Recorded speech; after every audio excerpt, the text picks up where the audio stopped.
Solar बद्दल common प्रश्न काय येत आहेत लोकांचे, की मोटर पाणी कमी मारते. तर सगळ्यात महत्त्वाचं रिझन मोटर पाणी कमी मारायचं म्हणजे हेड हे चुकीचे घेतलेत.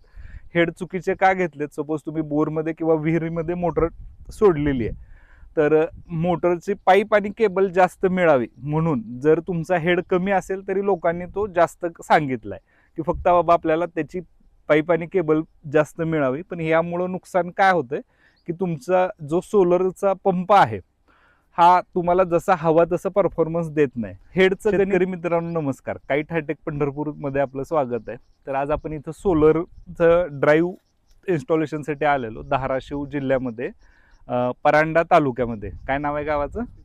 पानपिपळा ह्या गावामध्ये.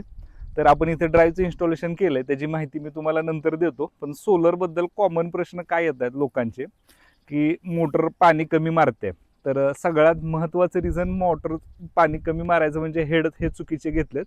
हेड चुकीचे का घेतलेत? सपोज तुम्ही बोरमध्ये किंवा विहिरीमध्ये मोटर सोडलेली आहे, तर मोटरची पाईप आणि केबल जास्त मिळावी म्हणून जर तुमचा हेड कमी असेल तरी लोकांनी तो जास्त सांगितलाय, की फक्त बाबा आपल्याला त्याची पाईप आणि केबल जास्त मिळावी. पण यामुळं नुकसान काय होतंय, की तुमचा जो सोलरचा पंप आहे हा तुम्हाला जसा हवा तसं परफॉर्मन्स देत नाही. हेडचं गणित हे साधं आहे.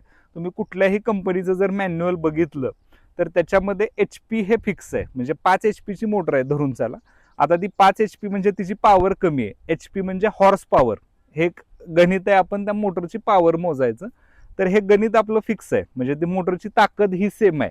आता धरून चाला तुम्हाला की हेड वाढवाय, म्हणजे सेम मोटर आहे 5 HP ची. तुम्ही 30 मीटरचा हेड घेतला, 60 मीटरचा हेड घेतला आणि 90 मीटरचा हेड घेतला, तर हे 3 हेड आहेत धरून चला. आता मी 5 HP ची मोटर 30 मीटरचा हेड बसवला आणि विहिरीत सोडली, तर जर 1200 लिटर पर मिनिट पाणी देत असेल, तर हाच जर मी 60 लिटरचा हेड बसवला तर ते 1200चं एक्झॅक्टली निम्म म्हणजे 600 लिटर पर मिनिट हे पाणी येतं. हे मी एक तुम्हाला फक्त अंदाज सांगतोय. हाच मी जर 90 मीटरचा हेड बसवला त्याच मोटरला, तर 300 लिटर पर मिनिट. म्हणजे 1200, 600, 300, म्हणजे जसं तुम्ही हेड वाढवत जाल तसं त्या मोटरचं पाणी हे कमी कमी होत जातं. कारण आपण देणारी जी पॉवर आहे त्या मोटरला ही फिक्स असते. त्यामुळं फक्त केबल जास्त मिळते, पाईप जास्त मिळते म्हणून चुकीचा हेड टाकू नका.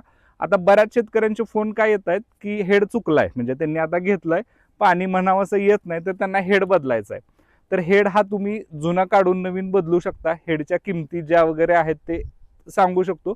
पण सिलेक्शन करताना जर तुम्ही योग्य सिलेक्शन केलं तर तुमचा हा पुढचा खर्च वाचू शकतो आणि जो काही तुम्हाला परफॉर्मन्स पाहिजेत तो तुम्हाला मिळू शकतो.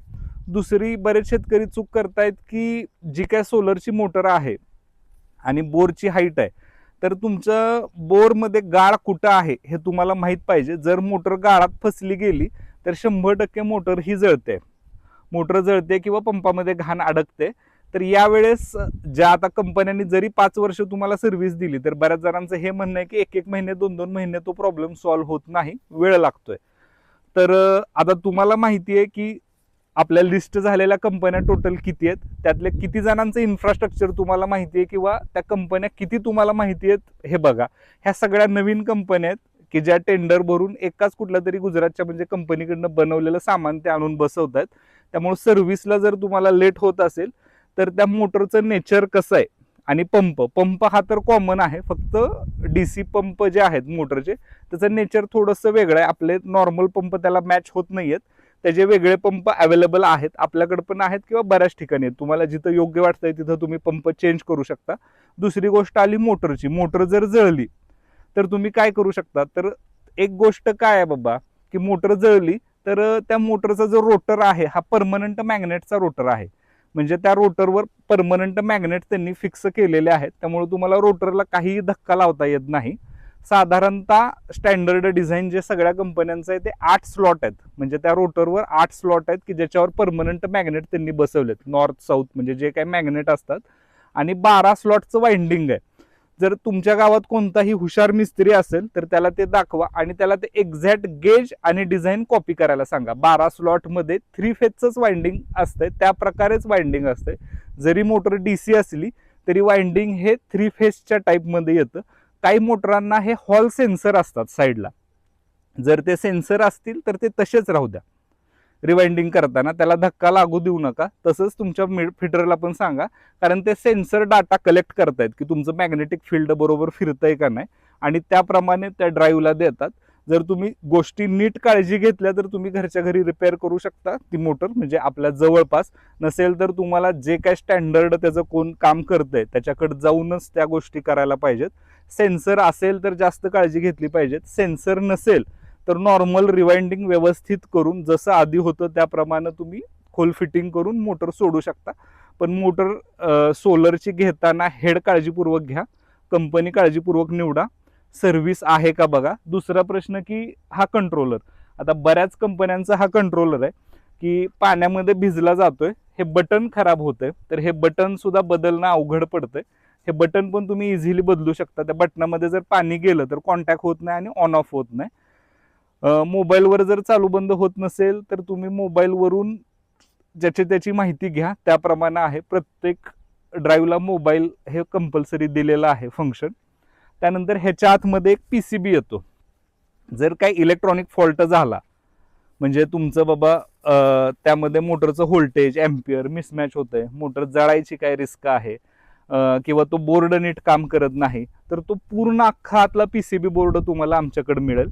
तो पूर्ण PCB बोर्ड आपण चेंज करून देऊ शकतो तुम्हाला. किंवा हा डायरेक्ट कंट्रोलर तुम्ही त्या जागी दुसरा जोडू शकता. AC DC हायब्रिड कंट्रोलर त्याच्या जागी येतोय, म्हणजे तुम्ही मोटर AC जोडू शकता किंवा DC जोडू शकता. आलेला सप्लाय AC DC असं करू शकतो.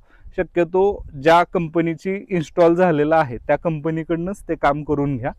ह्याच्या व्यतिरिक्त जर काय डाऊट असेल, म्हणजे तुम्हाला जर तो कंट्रोलर नीट करायचा असेल, त्याचं पूर्ण आतलं कार्ड पाहिजेत असेल, पूर्ण कंट्रोलर पाहिजेत असेल, पॅरामीटर मिसमॅच असतील, हेड मिसमॅच असेल, तर आमच्या पत्त्यावर संपर्क साधा दिलेला. आम्ही तुम्हाला नक्कीच त्याचं जे काय असेल ते प्राइस स्ट्रक्चर. आता बरेच शेतकरी कमेंटमध्ये किंमत विचारतात, तर लक्षात ठेवा एक पर्टिक्युलर फिक्स किंमत नसते. HP वाईज, हेड वाईज बऱ्याच गोष्टींची किंमत ही वेगवेगळी असते. तुम्ही आमच्या दिलेल्या पत्त्यावर संपर्क साधा, तुम्हाला कोटेशन हे दिलं जाईल किंवा पाठवलं जाईल. फोन नंबर न सांगायचं रिझन हेच आहे की व्ह्यूज हे लाखोमध्ये जातात आणि प्रत्येकाचे फोन अटेंड करणं आणि गैरसमज त्यांचा होऊ नये ह्याच्यासाठी आपण देत नाही. ज्यांना खरंच गरज आहे त्यांनी संपर्क पत्त्यावर साधा, आपण नक्की त्याचा समाधान करू. या व्यतिरिक्त काय डाऊट असतील तर आमच्या दिलेल्या पत्त्यावर संपर्क साधा. धन्यवाद.